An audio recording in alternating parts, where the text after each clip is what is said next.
Well, good morning. I stand before you today with one unmistakable message about Operation Epic Fury. America is winning, decisively, devastatingly, and without mercy. Under the direct command of President Trump, the War Department unleashed this operation early Saturday morning, just 4 days ago, which means we need to remember two things. First, we are only 4 days into this. Metrics are shifting, dust is settling, and more forces are arriving. It's very early, and as President Trump has said, we will take all the time we need to make sure that we succeed. Second, we are only 4 days into this, and the results have been incredible. Historic, really. Only the United States of America could lead this, only us. But when you add the Israeli Defense Forces, a devastatingly capable force, the combination is sheer destruction for our radical Islamist Iranian adversaries. They are toast, and they know it. Or at least, soon enough, they will know it. And we have only just begun to hunt, dismantle, demoralize, destroy, and defeat their capabilities, just 4 days in. Starting last night and to be completed in a few days, in under a week, the two most powerful air forces in the world will have complete control of Iranian skies, uncontested airspace. I hope all the folks watching understand what uncontested airspace and complete control means. It means we will fly all day, all night, day and night, finding, fixing, and finishing the missiles and defense industrial base of the Iranian military, finding and fixing their leaders and their military leaders, flying over Tehran, flying over Iran, flying over their capital, flying over the IRGC, Iranian leaders looking up and seeing only U.S. and Israeli air power every minute of every day until we decide it's over. And Iran will be able to do nothing about it. B-2s, B-52s, B-1s, Predator drones, fighters, controlling the skies, picking targets. Death and destruction from the sky all day long. We're playing for keeps. Our warfighters have maximum authorities granted personally by the president and yours truly. Our rules of engagement are bold, precise, and designed to unleash American power, not shackle it. This was never meant to be a fair fight, and it is not a fair fight. We are punching them while they're down, which is exactly how it should be. Thus far, Operation Epic Fury has delivered twice the air power of shock and awe of Iraq in 2003, minus Paul Bremer and the nation building. The campaign has 7 times the intensity of Israel's previous operations against Iran during the 12-day war, 7 times. And as President Trump said, more and larger waves are coming. We are just getting started. We are accelerating, not decelerating. Iran's capabilities are evaporating by the hour, while American strength grows fiercer, smarter, and utterly dominant. More bombers and more fighters are arriving just today. And now, with complete control of the skies, we will be using 500-pound, 1,000-pound, and 2,000-pound GPS and laser-guided precision gravity bombs, of which we have a nearly unlimited stockpile. We used more exquisite standoff munitions at the start, but no longer need to. Our stockpiles of those, as well as Patriots, remains extremely strong. The enemy can no longer shoot the volume of missiles they once did, not even close. And the chairman will lay out some of those percentages. So our air defenses and that of our allies have plenty of runway. We can sustain this fight easily for as long as we need to.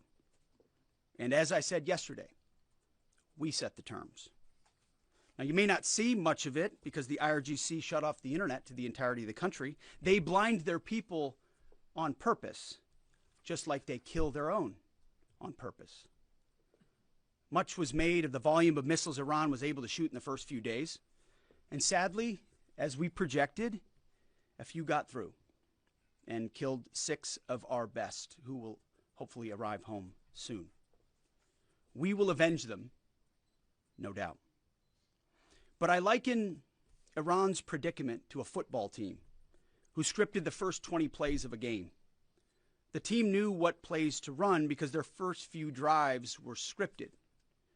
But now that the game has started and the blitz is on, they don't know what plays to call, let alone how to get in the huddle and call those plays. Iran's senior leaders are dead. The so-called governing council that might have selected a successor, dead, missing, or cowering in bunkers, too terrified to even occupy the same room. Senior generals, mid-level officers, enlisted ranks, they can't talk or communicate, let alone mount a coordinated and sustained offensive. That's not great for morale. The Iranian Air Force is no more, built for 1996, destroyed in 2026. The Iranian Navy rests at the bottom of the Persian Gulf. Combat ineffective, decimated, destroyed, defeated, pick your adjective. In fact, last night, we sunk their prize ship, the Soleimani. Looks like POTUS got him twice. Their Navy, not a factor. Pick your adjective, it is no more. In fact, yesterday, in the Indian Ocean, and we'll play it on the screen there, an American submarine sunk an Iranian warship that thought it was safe in international waters. Instead, it was sunk by a torpedo. Quiet death. The first sinking of an enemy ship by a torpedo since World War II. Like in that war, back when we were still the War Department, we are fighting to win. Also, yesterday, the leader of the unit who attempted to assassinate President Trump has been hunted down and killed. Iran tried to kill President Trump, and President Trump got the last laugh. Now, this is not a mission accomplished situation. This is simply a reality check. The combination of U.S. and Israeli intelligence and combat power will control Iran, and will control it soon. Sure, Iran will still be able to shoot some missiles and still be able to launch one-way attack drones at civilian targets, and their proxies will attempt to attack our embassies, bases, and soft targets. They are terrorists, after all, and they need to target civilians because they can't fight toe-to-toe. But we will find them, and we will kill them. This is what the fake news misses. We've taken control of Iran's airspace and waterways without boots on the ground. We control their fate. But when a few drones get through or tragic things happen, it's front page news. I get it. The press only wants to make the president look bad, but try for once to report the reality. The terms of this war will be set by us at every step. As I said Monday, the mission is laser focused.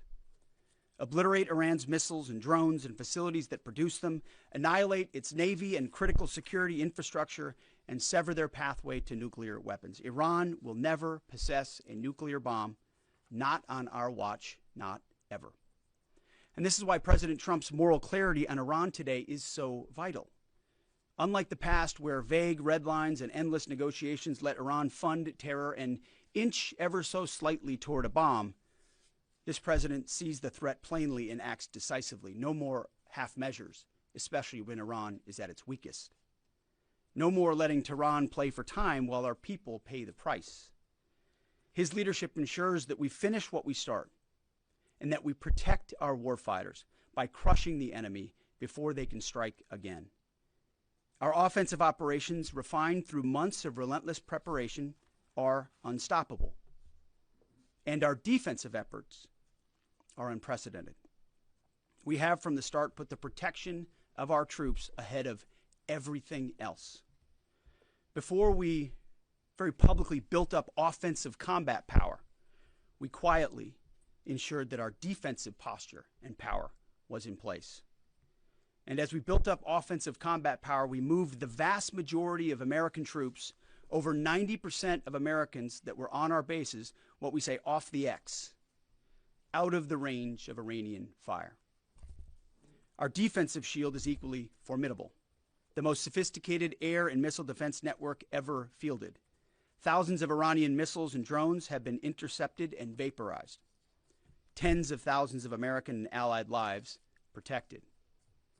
We have pushed every counter-UAS system possible forward, sparing no expense or capability.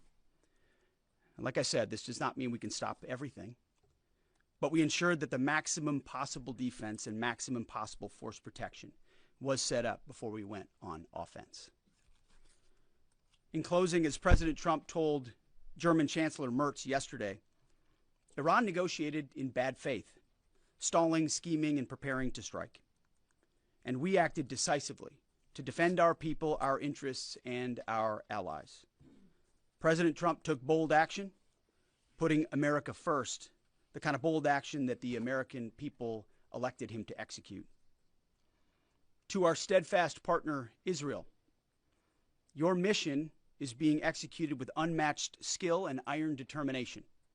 Fighting shoulder to shoulder with such a capable ally is a true force multiplier and a breath of fresh air. We salute your courage and your contribution. 4 days in, we have only just begun to fight.